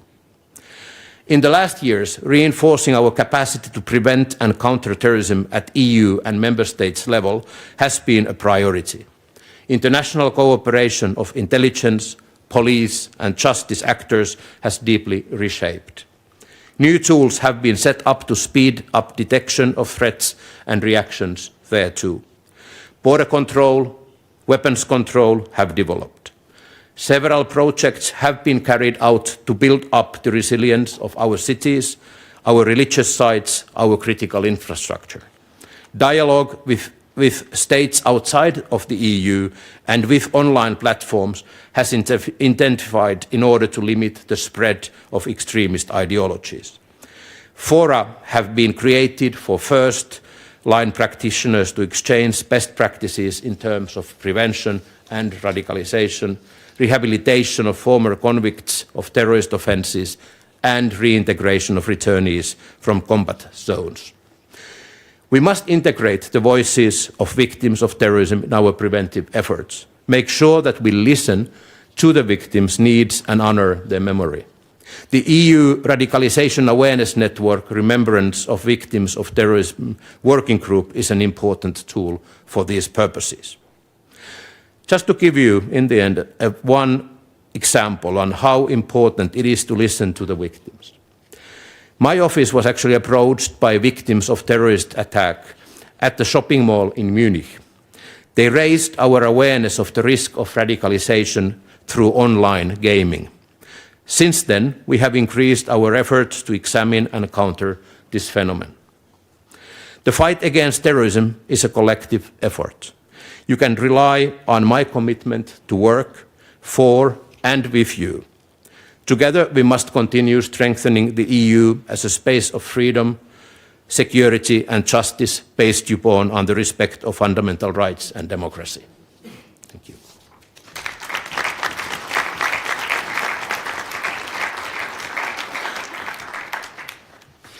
Thank you very much, Ilka. The Minister alluded already to the second part of our session with further testimonies, but before this we will have a short coffee break. So we will resume in nearly 15 minutes at 11:15. Please be back in the room. Thank you.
Yeah.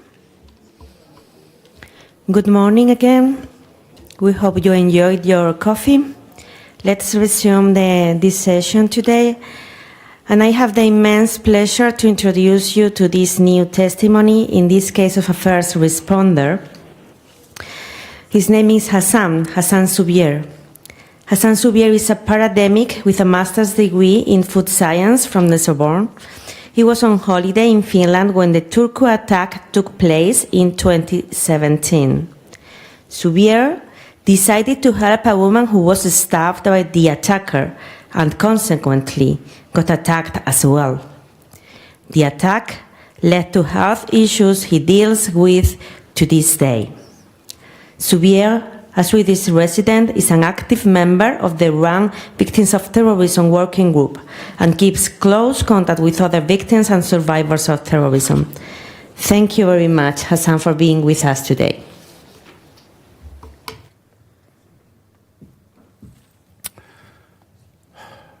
So on the 17th of August 2017, me, my fiancée, my 1-month-old child, and mother-in-law was in Finland. For a vacation, we rented a house car, so we drove from Sweden all the way up and then down through Finland. So on the last day, we thought we'd make a tour of Turku and then take the boat from Turku to Sweden in the evening. So we were walking on this big square, and there were 2 young girls, one blonde and one dark-haired, who was talking, laughing.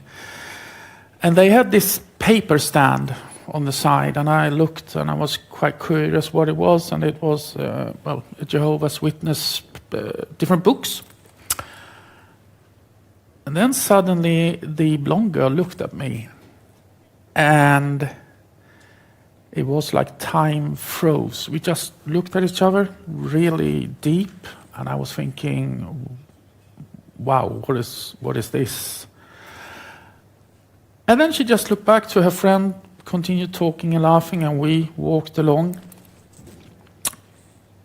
Maybe 10, 15 meters, I heard this horrible scream that I will never forget. It was a fear, a shock, it was a scream. It's really hard to describe.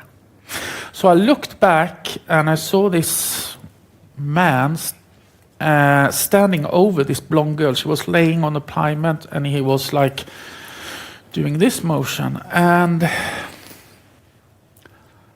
as a paramedic, you somehow turn into a paramedic mode. So you shut everything out and you concentrate. What is going on? What am I seeing? So I just ran towards this man and I screamed, "What the hell are you doing?" And he just looked at me and ran away. So I came to this girl, went down on my knees, and I saw that she was cut from here to here. And she was looking at me in shock. Her eyes were going back and forth. And the main thing was the main artery in the throat was cut off. So I stuck my hand down her throat and stopped the bleeding. And I was accessing what is the injuries, what can I do? And there was chaos around me. People were screaming. Even people were filming with their mobile phones. And this man came back. So I was sitting on the pavement and I kicked my feet at him because I saw he had 2 big knives. And I managed to kick him away, so he ran away. And I was trying to save her life, and then suddenly it felt like someone kicked me in the neck or in the back. And 2-3 seconds, it was like someone was pouring hot water on my back. And I understood that something happened, so I screamed, or I yelled to my fiancée that, "Take a look what's happening on my back, because something is wrong." And she said, "You're bleeding, you are really bleeding." And I told her, "Okay, take my t-shirt and press it down the wound as hard as you can." It didn't help, so I told, "Get a diaper, press it down." And then he came back. And then I told my girlfriend, run for your life. And and the pavement were like, the pavements here was like small stones. It was a stone pavement, so she ran maybe 10, 50 meters and she fell. And the terrorist, he came towards her and he stood over her and was raising his knives. And I was thinking, what am I going to do now? Who am I going to prioritize? This girl or my girlfriend? And I knew the injuries, she wouldn't survive, but I just made up my mind that I'm going to do everything in my possible can to save her. So the terrorist raised his knives, and then I had to make, I don't know, split-second decision. I have to leave her. If I leave her, she's going to die quick. So I just left her, and I stood up, and I felt directly something is wrong. My right arm was hanging, my legs didn't work, but I don't know, it was the ephedrine or something. I just ran, walked, stumbled towards him. And I saw that he looked like Arabic, so I started to swear in Arabic. All the profound words I could get. And he raised the knives, and he was always halfway down, and I told him one of the worst things you can tell in Arabic. And he stopped right like this, and he looked at me, and then he came towards me. And I was thinking, okay, now I'm gonna die. And he came towards me, and he raised one knife, and he was going to stab me, and somehow I managed to turn my body, so he stabbed me twice in the shoulders. Then I gave him a punch in the face, and he ran away. I screamed to my girlfriend, "Are you okay?" "Yeah, I've got a small cut in my arm, but I'm okay." I ran back to this blonde girl, and I saw that she was just floating away. So then I got really angry on myself because I couldn't save her. All this knowledge that I had, I couldn't save her. So I closed her eyes and I whispered in her ear, "I'm sorry, but I think you are in a better place now." And there was still chaos around. People filming with their mobiles and screaming and stuff. And then I felt a sharp pain in my ear. And I thought, what is this? And I saw the blood. So he had to come behind me and stab me. So the knife went within inches of my heart. And then this young woman came and she said, "Can I help you?" "Yeah, start compressions on this girl." And I knew we couldn't save her, but I just said, "Start compressions," and she started the compressions, but we couldn't save her. And then the ambulance came and took me to hospital. And after, 10 minutes, this young girl was coming back and she told me, "I'm a doctor." And I was out shopping and they called me to the hospital and I said directly, "I want to take care of Hassan." So she told me if I was like a small, thin guy, I would have died because I lost nearly 2.5 liters of blood. And this was in Finland. Finland is way up in the north. A country that doesn't make any noise. And this was... You never thought this will happen to me. I think every victim before, they will say, oh, this is on the news, but this will never happen to me. So what I have learned is I've always been a helping person. And people say to me, "Well, we're not surprised you did what you did." And in these days, I think we need compassion, humanity, and especially with the things going on in Ukraine. I have bad days. I mean, I was stabbed in the neck, and the knife went halfway through the spinal cord, so I can't stand and I can't walk with help very short distance. I have neurological pains continuously. brain fog. But my plan was, if I just lay down, the terrorist will win. And he will never win over me. Because if he wins, he has got his goal. He's made it. The terrorist is now in Finland's only high security prison. And the reports I have been given that he's been even more radicalized. And this is the problem. We have to, even in prisons, we have to try to de-radicalize these persons because they have more anger than they went in. And one day they are going out. This is very important. It's hard for every victim. We have our own stories. I was just thinking of Serpil who lost her son. But I'm alive. But she lost her son, and we all have our stories, and I just felt, well, I was the lucky one. I survived. I have contact with other, Astrid Passen in Germany, for example. She lost her father, and we all have our stories, but we have one thing that binds us together. That is losing someone or being in an attack. And this is the one thing that will never make us bow to Islam, to terrorism. That is our strength. That is all the victims here and on the internet. Last thing before I'm taking too much time, I would like to thank Ylva Johansson in spite of the crisis in Ukraine. And I would like to say last, on Saturday, my family we are taking in a young Ukrainian mother with 2 young children to our house.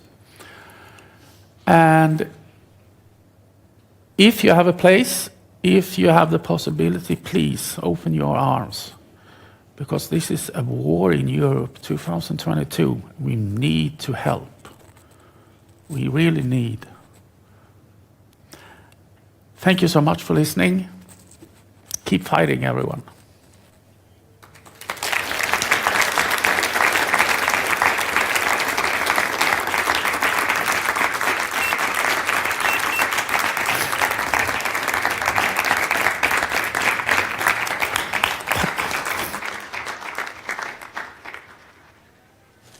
Thank you very much, Hassan, for this message of true humanity.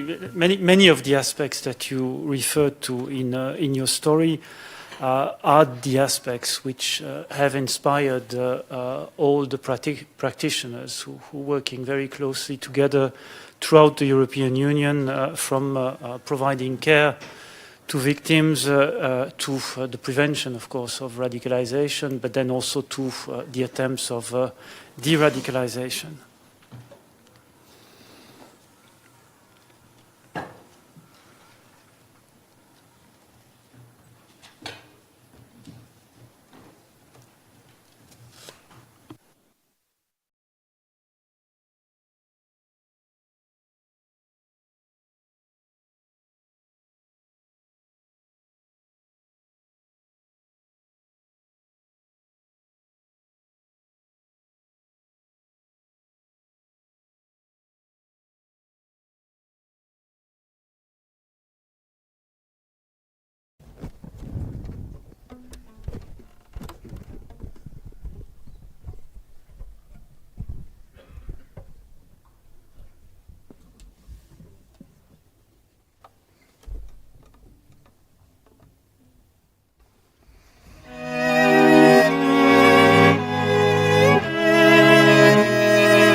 Thank you very much.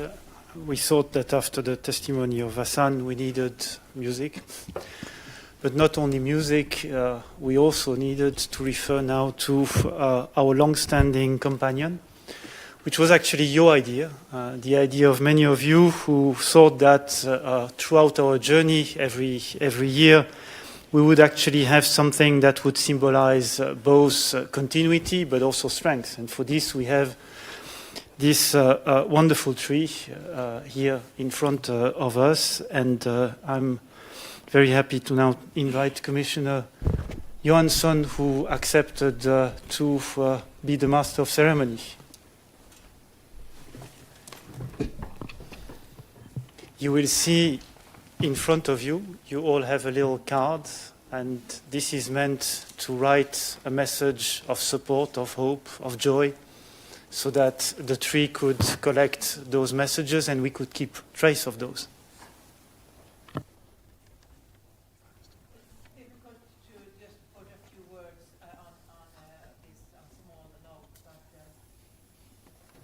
We will remember you and honor your memory.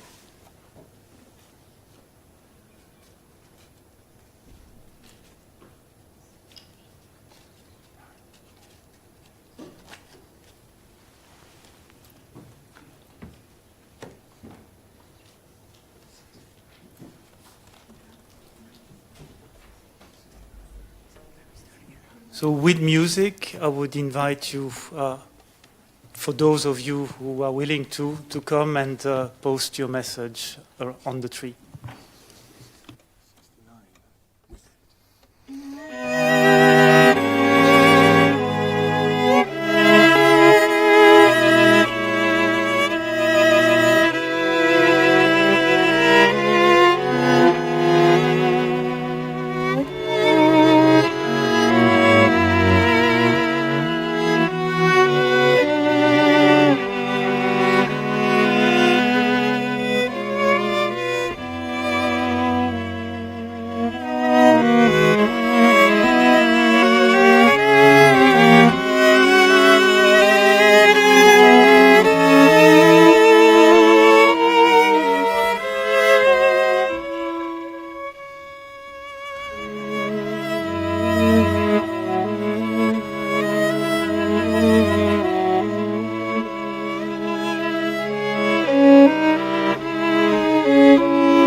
Many thanks to all of you.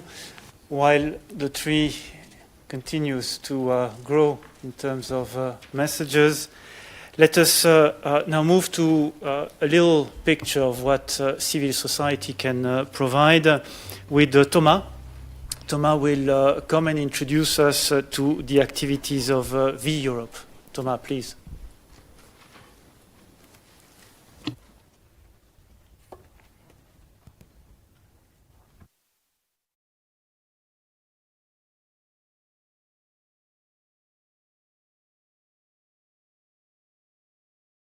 Mesdames et messieurs, Ladies and gentlemen, my name is Thomas Savary. I'm the co-founder and representative of the Belgium Association V-Europe. I lost the grandmother of my children, my wife's mother, in the 22 March 2016 attacks in Brussels. When Fabienne died, Fabienne Konsenkis was her name, we felt very alone in our situation. We couldn't communicate. We couldn't find other victims to share our experiences with and to try and understand what was happening to us. In the beginning, it's quite difficult to adapt to the new situation, to your new life. But after that, what you need to find is support. You need to communicate, to try and understand, to learn to know yourself, to learn to live again, to live with the people that surround you. It's very important for people to understand what it means to be a victim of an act of terrorism. As a victim of terrorism, you are instrumentalized as a tool to fight the state or the society. Sometimes you're used as a tool because you create a dissociation to live. That means that all of the values that you grew up with are suddenly lost. And people need to find those values again. People need to once again find faith in society and understand that they are still part of society. They need to experience the goodness of society. Many people believe that this case is very specific, is unique, that no one will understand, that no one will be able to help them. When they look for psychological help and support, they don't often improve because the psychological support that they receive is often not appropriate. They don't know who to turn to. They don't know where to go. They do not know what to do. But when they start talking to other victims of terrorism, they learn that their situation isn't that unique, that the way they're reacting is perfectly normal. A year after the attacks, after this period of feeling misunderstood, we had gathered a handful of other victims, and then it wasn't necessary to talk. It wasn't necessary to have long discussions. We almost instantly understood each other.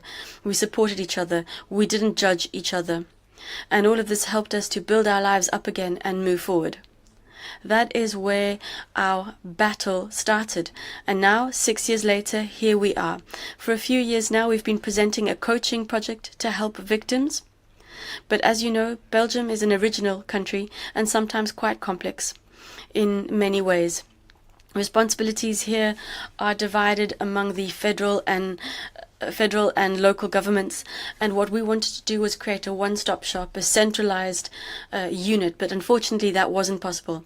However, thanks to the support of the Minister of Justice, Mr. van der Quickenborn, and all other stakeholders, a budget was allocated to help us put in place a victims monitoring group, which is different in Europe. It is unique in Europe, and it ensures that victims don't have to go around telling their story over and over again to get help.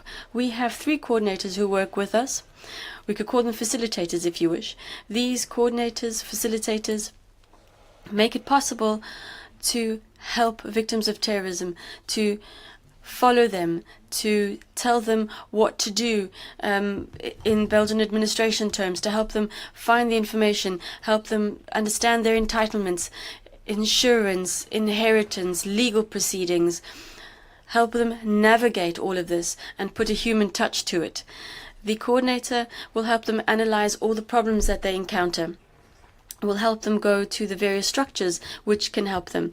The coordinator cannot provide psychological help, but can tell them where to go for such help. Coordinators don't make decisions for the victims, will present options to them in a way that they can understand. The coordinators are present here today. There are Marie, Matthias and David here in this room. They all have a different background. They were trained intensively over a course of 6 weeks. It really is a kind of boot camp with Sigal and Mov, who are an Israeli expert on this type of trauma. They are able to better understand what victims have been through and how to support them. They create a very safe link with the victims based on understanding and zero judgment. That's also what the coaches do when they go and visit the victims at their home. They have learned a lot over the years, but it's not just about that. It's also about being human, being a person, and treating each other as people. It's about supporting people. It's about being there to help until such time as the victims are able to help themselves. The coordinators have to be clever. They have to find clever ways of dealing with the various problems that arise. What you want to do is to help victims do things for themselves. We want to help them improve their general well-being, and we understand that it takes time because traumatic experiences make it difficult to trust people and believe in others. And so what we do is to try and help build up the trust by going to their house, by listening to what they have to say, because it's only by listening to each other and being present that we can help people overcome their fear and see themselves as survivors and no longer as victims. Sometimes it takes a long time. It depends on the person.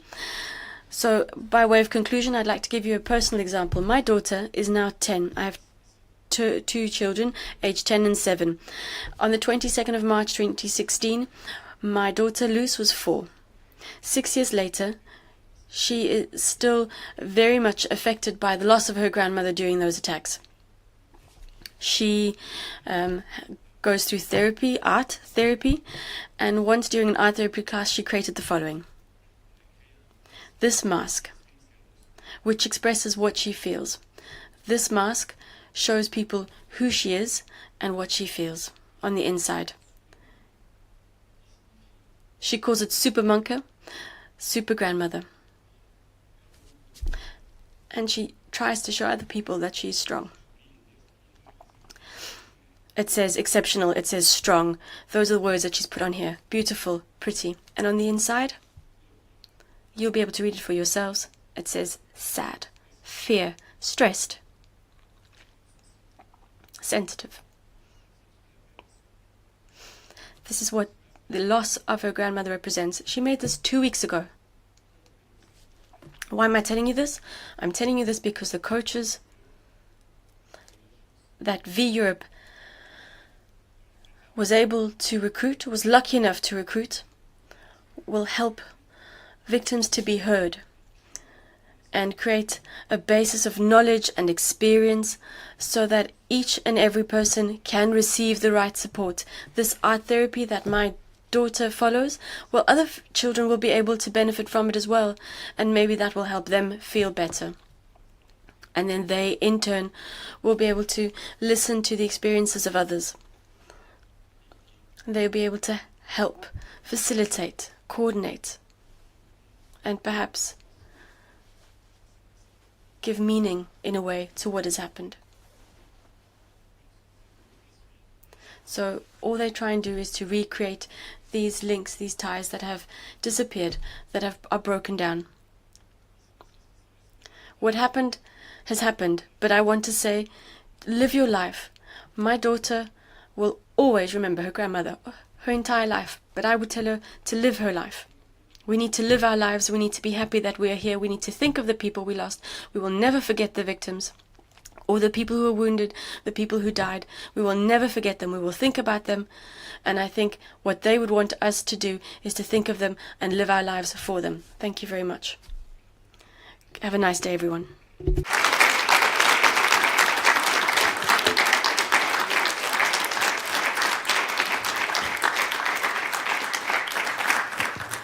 Merci beaucoup, Thomas, de ce message très fort. Thank you, Thomas, for this very, very powerful message And this initiative, which certainly should really be emulated in many other European countries. Not all countries are as complex as Belgium, like you said, but certainly reconstructing support for the victims is a complex exercise, and it deserves all the support you can get from these facilitators and coordinators as well. Now, many thanks for that. We have another example now of a type of mobilization from somebody who's very exceptional. This involves the police force, and we move on to the south of Europe here, moving down to Greece, in fact, where we're going to listen via video link to Chariclea Alexandropoulou, the captain from the Greek police.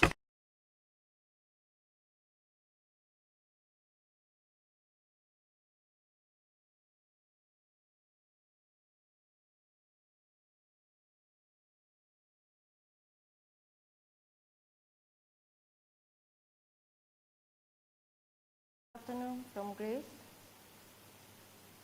Can you hear me? We do.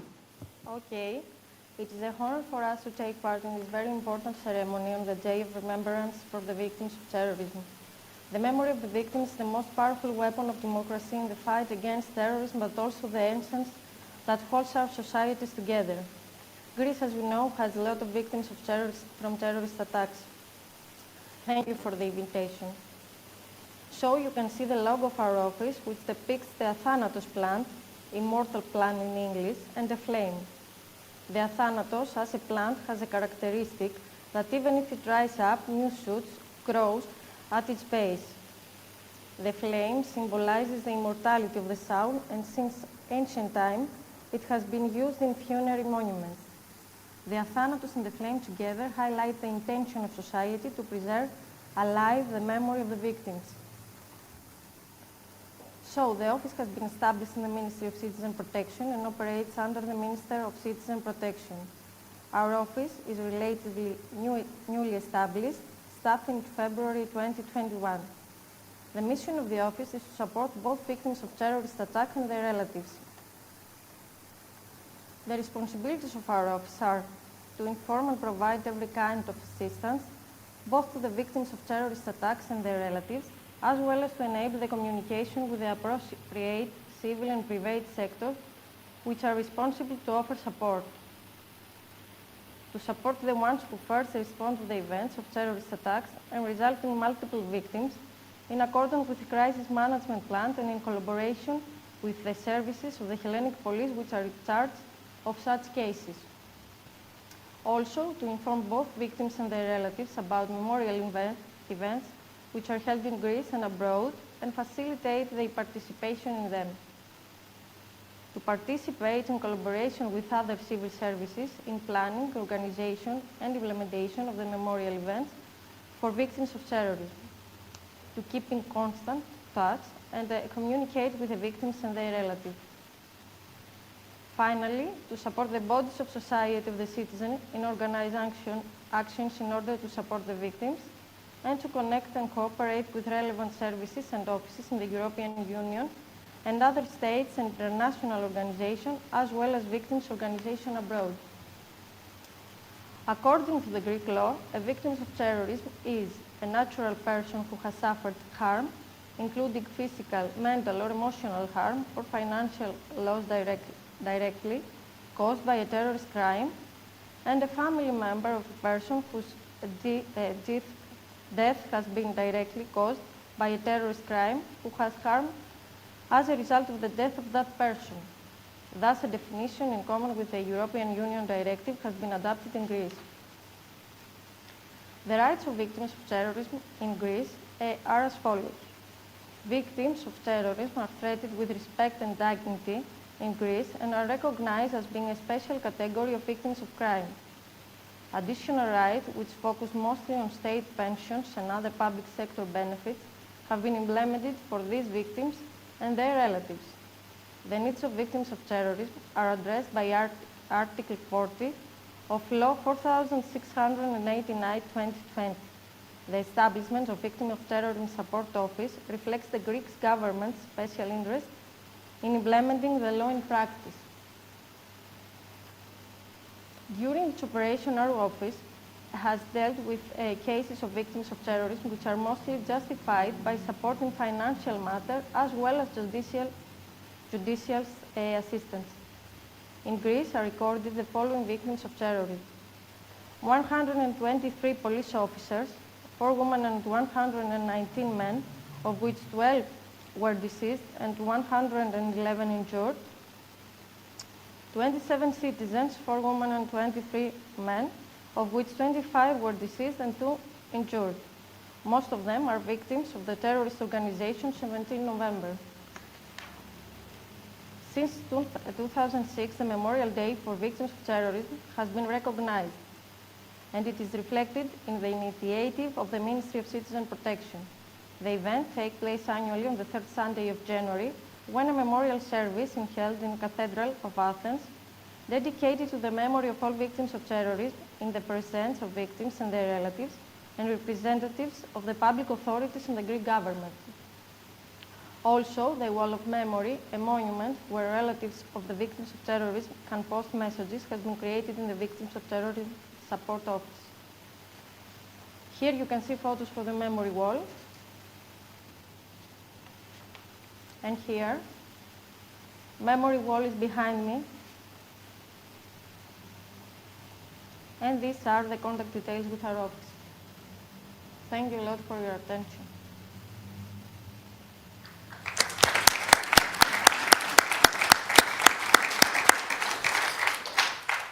Thank you very much, Marie-Claire, for this. So again, two very different initiatives, but a commonality, which is like long-standing, multifaceted support activities. Thank you. Commissioner, may I call on you once more? Thank you.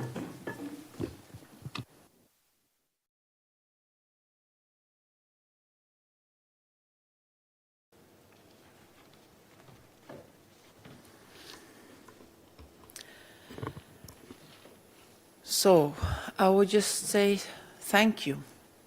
Thank you, everybody. Thank you for taking part. Thank you for listening. Thank you for sharing your stories. Thank you for supporting each other. And I thank everyone also who watching online. We are apart, but still close together. Because I see today again that as victims, you share a bond. You share strength, dignity, and purpose. Today we heard testimonials. We heard inspiring initiatives following the loss of loved ones, by mothers who honor the memory of their children and stand up against racism and radicalization. And Hassan, thank you for your strong message on humanity and solidarity. You, all of you, are making Europe a better place, a safer place, showing amazing courage and resilience. You are turning your pain into a message of hope and solidarity. As I said, you are not alone. The European Union stands behind you. Today, commemorations are taking place across Europe, in France, Spain, Germany, showing that the EU and its member states are committed to supporting victims and survivors of terrorism. We do not yet know where we will meet again next year, but I hope to see you again. And until then, I wish you all the best and a safe journey home. Thank you.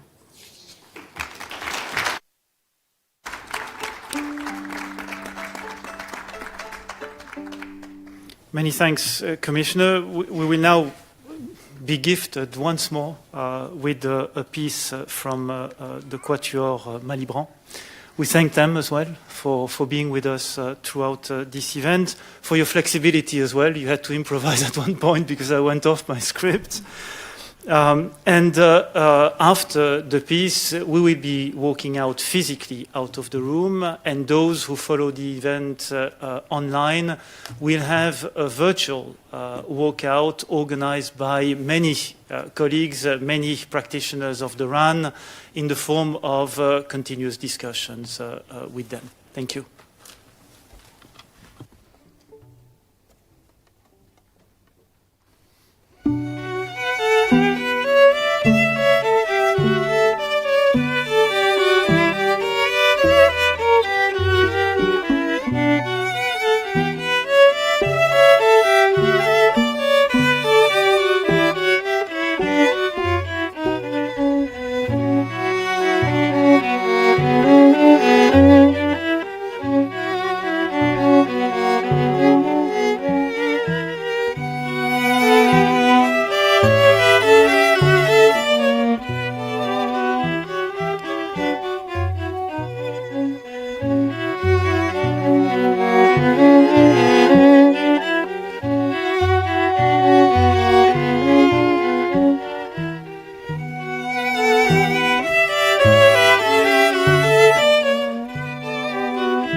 you.